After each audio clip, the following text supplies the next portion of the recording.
आज की इस वीडियो में हम कॉम्प्लेक्स एनालिसिस के topic argument theorem and argument principle के बारे में डिस्कस करेंगे। इससे पहले मैंने आर्ग्यूमेंट थ्योरम का फुल प्रूफ अपलोड किया हुआ है, लिंक आपको डिस्क्रिप्शन में मिल जाएगा, आप देख सकते हो। आज की वीडियो में बेसिकली हम क्या करने वाले हैं कि जो स्टेटमेंट है उसको अच्छे से समझेंगे और इसके फॉर्मूलेज को किस तरीके से अप्लाई करना होता है कुछ एग्जाम्पल्स के थ्रू समझेंगे। तो स्टार्ट करते हैं। सबसे पहली डेफिनेशन है आर्ग्यूमेंट थ्योरम की। एक एफ हमने फंक्शन ले लिया है और ये एफ फंक्शन कैसा है, मैरोमॉर्फिक फंक्शन है। मैरोमॉर्फिक फंक्शन कैसे होते हैं कि ऐसे फंक्शंस जिनके पास अगर कोई सिंगुलैरिटी है तो वो सिर्फ पोल हो सकती है। ठीक है, ज़रूरी नहीं है कि सिंगुलैरिटी हो ही, अगर है तो वो हमेशा पोल ही होती है। या फिर रिमूवेबल सिंगुलैरिटी में भी देखने को मिलती है कि अगर हम फंक्शन को रीडिफाइन कर दें तो वो जो सिंगुलैरिटी है वो हट जाती है। तो f हमारे पास कोई मैरोमॉर्फिक फंक्शन है और किसी सिंपली कनेक्टेड डोमेन D में डिफाइंड है कुछ इस तरीके से। और इस D में ही हमने एक क्लोज्ड कंटोर C ले लिया है और हम ये मानकर चल रहे हैं कि इस C पर कोई भी जीरोज या पोल्स लाइन नहीं कर रहे हैं। ठीक है, ऑल्दो इनसाइड C जीरोज और पोल्स हैं, बट इस C के ऊपर कोई भी पोल या फिर जीरोज लाइन नहीं कर रहे और हमने लेट कर लिया A1 A2 इस तरीके से A हमारे पास कुछ ज़ीरोज़ हैं जो इस C के अंदर लाई कर रहे हैं। ठीक है, और इनका जो ऑर्डर है, लाइक A1 का ऑर्डर है N1, A2 का ऑर्डर है N2 और इसी तरीके से AK का ऑर्डर है NK। ये तो हमने ज़ीरोज़ ले लिए। ठीक है, एक भी हो सकते हैं, दो भी हो सकते हैं, इसलिए मैंने K तक ले रखा है।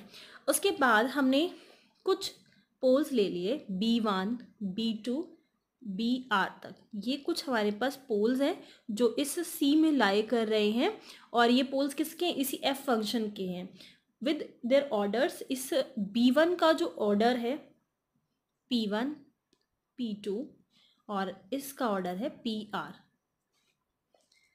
तो अगर हमें फाइंड करना है 1/2 आयोटा इसका whole integral along this curve C f dash z by f z, तो ये किसके इक्वल आता है, समेशन एन आईज, जितने भी नंबर ऑफ ज़ीरोज़ हैं एन आई की वैल्यू 1 से लेकर k तक, इन सब का समेशन, मतलब हम इसकी मल्टीप्लिसिटी को भी काउंट कर रहे हैं, minus summation i is equals to 1 to R है तो R तक जाएगा PI, where this is number of poles.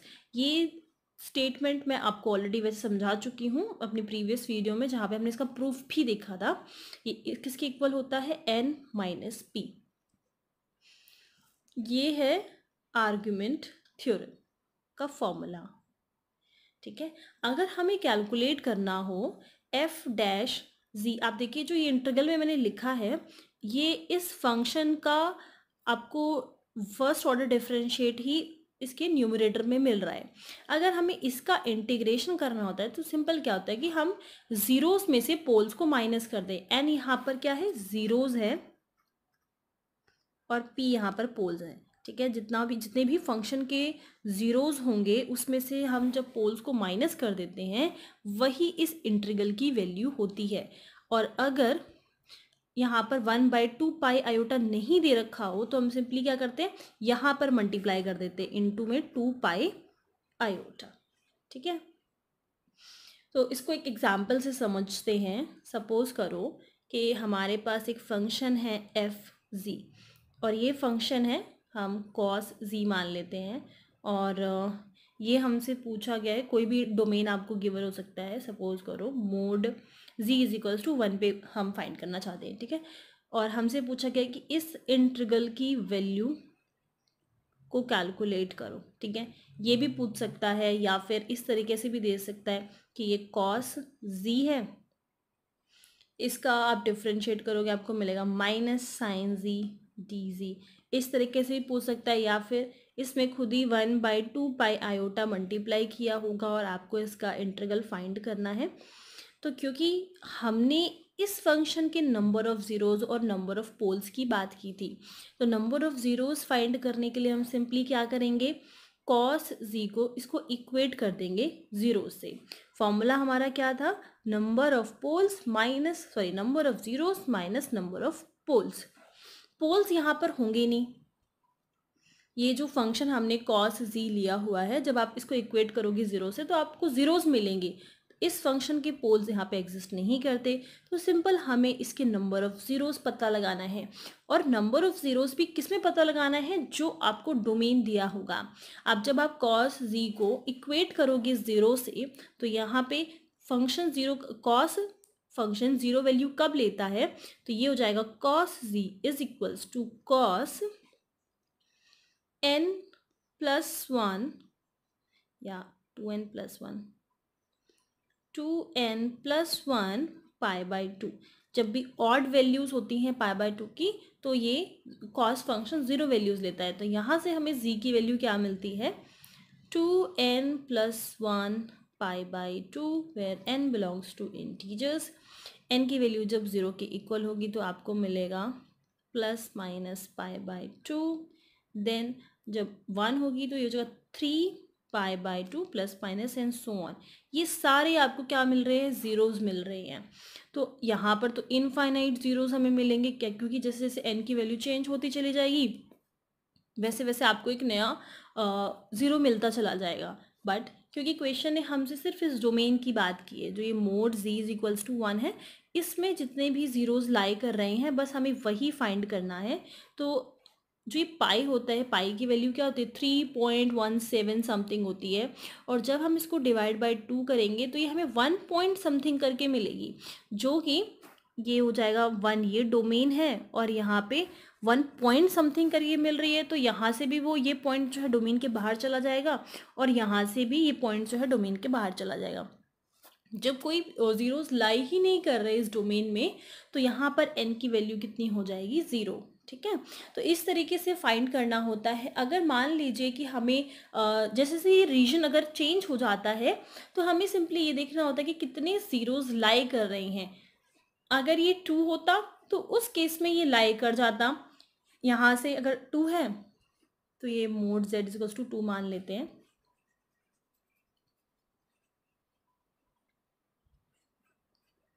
ठीक है, अब ये 2 मान लिया तो यहाँ से ये 1 पॉइंट ये वाला भी लाई कर जाएगा और जो माइनस में है हमारे पास वो इस साइड लाई कर जाएगा। तो दो हमारे पास जो ज़ीरोज़ हैं वो यहाँ पर लाई कर जाएंगे। अगर आप इसको देखो तो आप 3.17 से 3 को मल्टीप्लाई कर लो, जो कि आउटसाइड लाई करेगा, तो यहाँ पर 2 ज़ीरोज़ हमारे पास आ जाएंगे। तो सिंपल हमें क्या करना होता है, number of zeros minus number of poles करना होता है आर्ग्यूमेंट प्रिंसिपल पे। तो आपने फॉर्म देखी कि एक फंक्शन है हमारे पास, वो डिनोमिनेटर में लिखा हुआ है और उसका जस्ट वन ऑर्डर डिफरेंशिएट हमें न्यूमरेटर में मिल रहा है। इसकी कॉरोलरी भी समझ सकते हो आप कि अगर हमें दो फंक्शंस दिए हुए हों, सपोज करो 1/2 आयोटा। अब फॉर्म कैसी है, 1/2 आयोटा इंटीग्रल, एक और फंक्शन इसमें इंट्रोड्यूस किया गया है gz, एंड जैसे हमने पहले जो फॉर्म डिस्कस की वही फॉर्म अब गिवन है dz। ठीक है, अगर इस तरह से हमारा इंटीग्रल होता है तो इसका फॉर्मूला क्या है, this is equals to summation ni g of ai's minus summation pi g of pi's। ठीक है, तो ये जो फॉर्मूला है ये इसकी कॉलररी है। अगर दो फंक्शंस होते हैं, अब यहाँ पर ये जो g फंक्शन हमने लिखा है ये फंक्शन होता है एनालिटिक फंक्शन। ठीक है, और ये f फंक्शन हमारा मेरोमॉर्फिक फंक्शन होता है।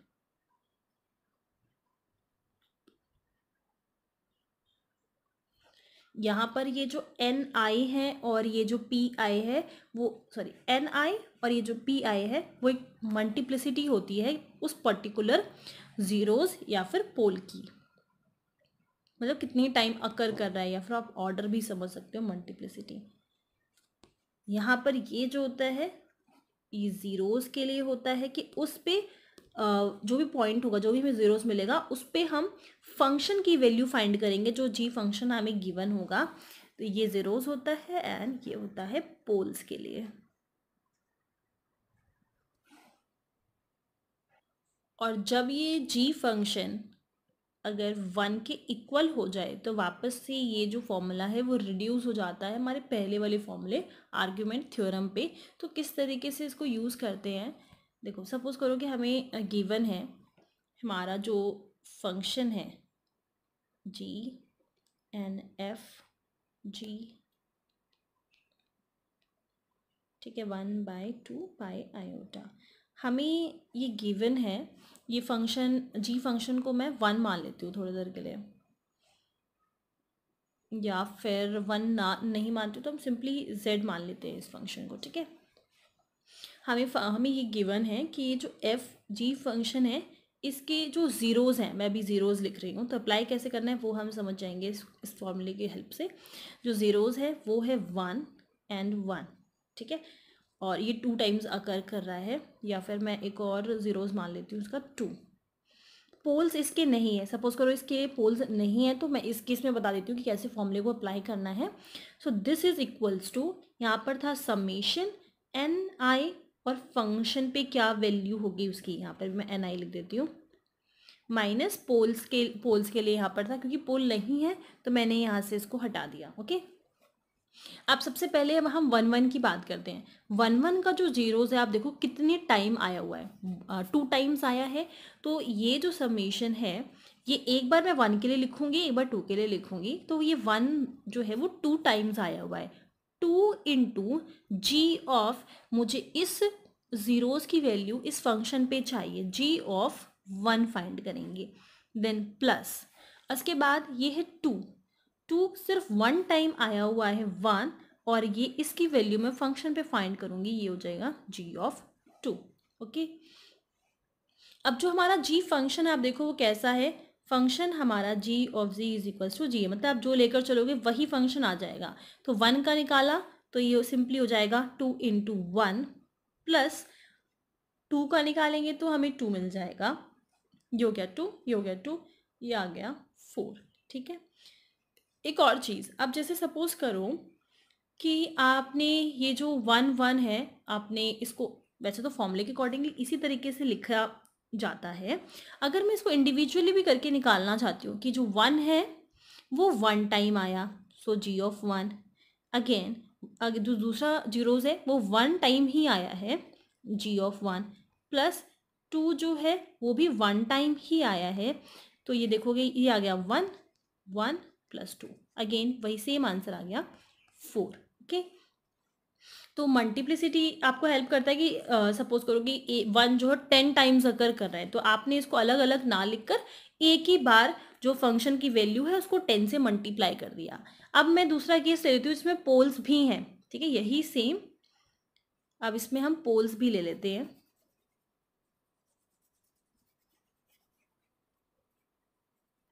सपोज करो जीरोज हैं 1 1 2 2, और पोल है 1 2 एंड 3, ठीक है। अब इसको कैसे अप्लाई करेंगे, this is equals to summation N I G of N I plus sorry minus summation P I multiplicity और उसी पे फंक्शन की वैल्यू। सबसे पहले जीरोस के लिए बात करते हैं, 2 टाइम्स अकर कर रहा है, सो 2 ऑफ जी ऑफ 1, प्लस 2 भी 2 टाइम्स अकर कर रहा है, 2 ऑफ जी ऑफ 2, माइनस अब आ जाते हैं पोल्स पे।